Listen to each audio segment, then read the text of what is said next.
Hello everyone, welcome back to Mystical Ninja Part 2. I'm a lot livelier, I'm not sick anymore, so we can get back to this awesome game. And we just cleared the first castle of the game. A little bit of a pushover, but then again, this game, looking back, is not really that hard. The only thing that you really have to struggle with in this game is the camera. So, let's go on ahead and... Oh my god! The Lord Super Pass, which allows us to go through the gate and proceed on to the, what I think is the beginning of where this game gets awesome. As if it wasn't already cool enough, the big surprise coming up, and I think I mentioned it as a boss battle in the previous part. Yeah, I mentioned it as a boss battle.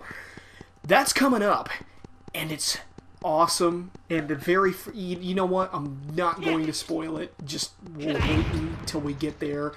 And what is there to say about this game that I didn't talk about in part 1? Oh, other than the fact that this is, that I'm just going to title the series, Danny's Bad at Japanese, because that's what it should be titled. So, I do want to apologize for the first installment. Due to illness, I wasn't as enthusiastic as I should be when discussing a game that helped forge my taste in video games, and whether or not you have more experience with games, that could either be a good thing or a bad thing.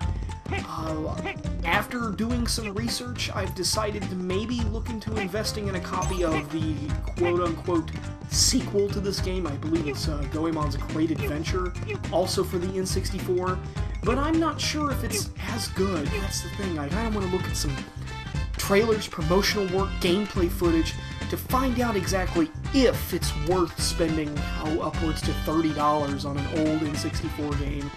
So, some of these rare games, especially the good games, depending on your perspective, can get pretty costly. Now let's let this cutscene play out.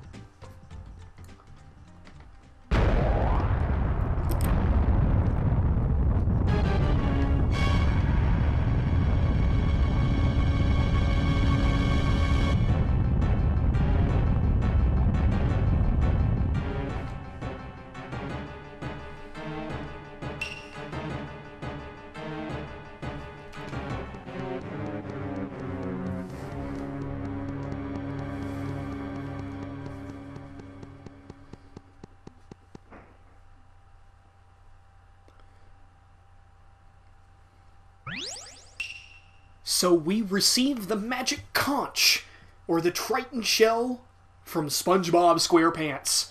And apparently a person known as the Wise Man had it, and it summons the gigantic robot Impact. And again, that being a perfect example of the bad translation in this game. Also, Baron returns, our favorite character with the weird hairdo. The weirdo from Oedo Castle, or the typical customer in a Hot Topic store. Classic. And this is going to go on for the whole game. The whole weirdo that never stops. It's not nice to call people names. I'm going to crush you with my robot. Japan. Sure, I would love to save my game right now. Why not?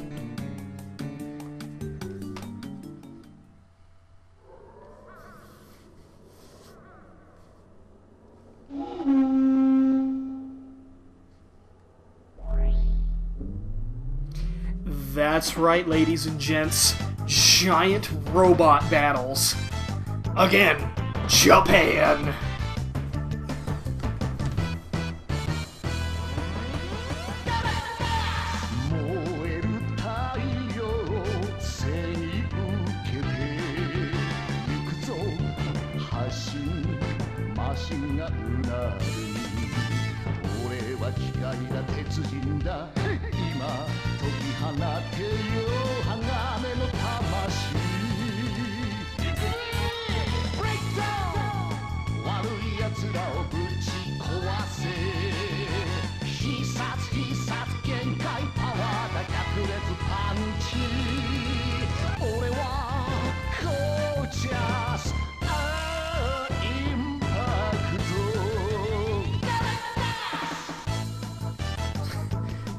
And as an added touch, I spin his head around. Now this is an interesting little piece that I did not expect the very first time I played this game. I just thought it would be a standard adventure game. I didn't expect on-rail segments as a giant robot destroying villages across the Japanese countryside, with, again, giant robots also fighting me back. Of course, it is a button-mashing segment, so I apologize if you hear any of my frantic mashing of the B button on the N64 controller. The whole point of this segment is to smash as much as you can to gain fuel. The more fuel you have, the more health that you'll have in the upcoming boss fight. Relatively simple, and of course, as the game progresses, these segments get more and more difficult, along with the boss battles that happen afterwards.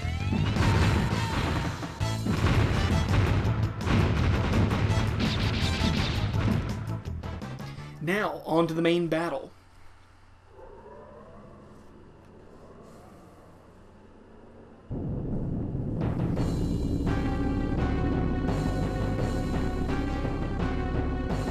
A wartime kabuki robot, Kashiwagi. Classic!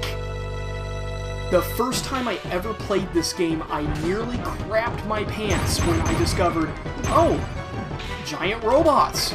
Okay, I'll take it. Again, the boss is really easy once you learn all of Impact's moves. You can bring him in and just start beating the hell out of him. In fact, I've seen several people go through this fight without even taking a single hit. And he does that little move to try to intimidate you and kind of psych you out. And you can continue to throw the little chain pipe at him while he's down to do a little bit of damage, but every single hit counts. It seems kind of monotonous at first, but later on these battles get a lot more intense. You've been able to fly.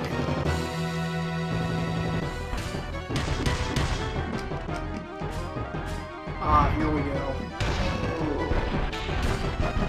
I'm trying to save my Rio so that way, because as I probably mentioned in part 1, I can't remember or not, you want to go through this game trying to save as much money as you can.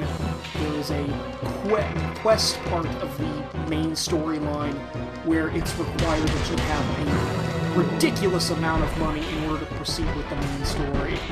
So it's good to have at least 800 in reserve, but we're not really close to that segment. So we have a little ways to go, and I'll probably have well over 800 by the time I get to that segment.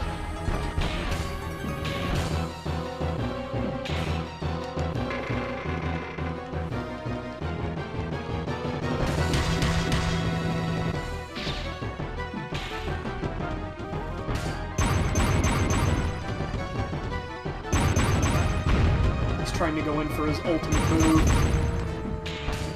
Yep. Is a hologram with rose petals flying out.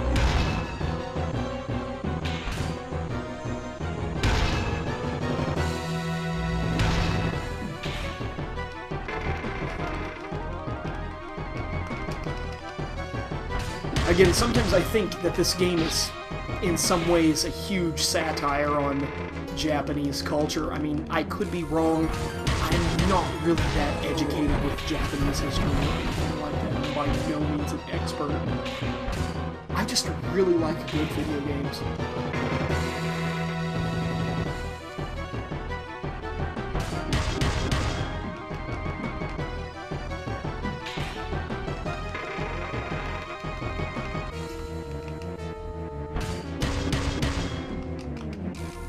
He's not doing the kick. Strange.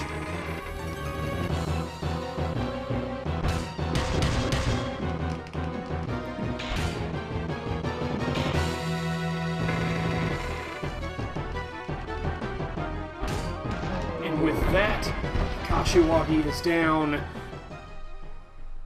A very entertaining segment, if I do say so myself. And of course, the bosses later in the game, they're not as predictable. They'll do more random things. They're a lot harder, take more damage, especially close to the end of the game, it gets really, really difficult in these segments.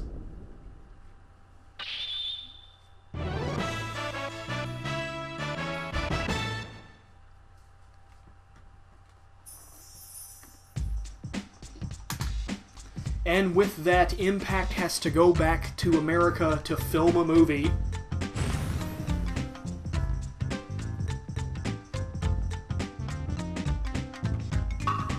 Sure, I would love to save my game. And we are able to proceed further on down the road towards... Oh, I don't even know if I'm pronouncing the name of this town correctly. Zazentown. It could be something completely different. Again, butchering the Japanese language.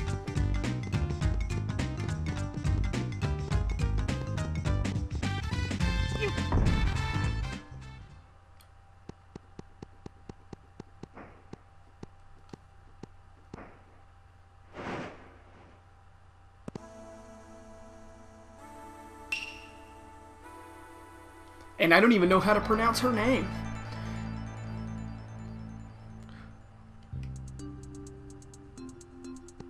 We'll just call her Yay.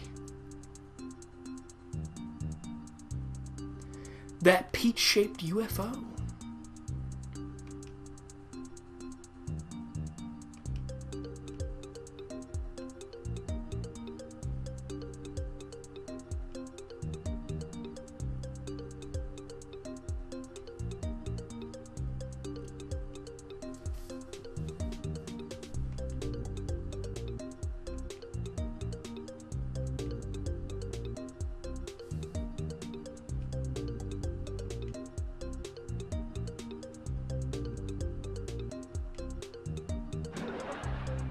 Again, humor.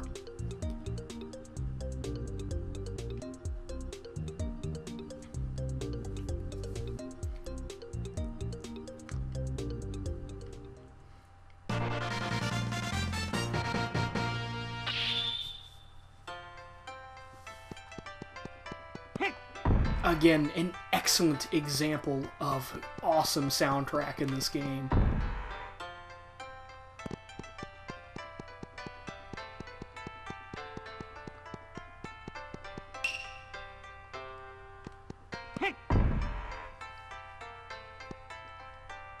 Uh-oh, looks like somebody's blocking the bridge.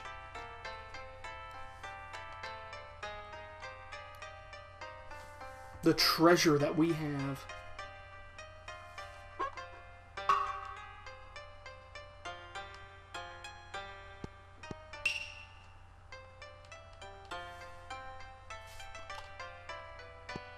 Interesting.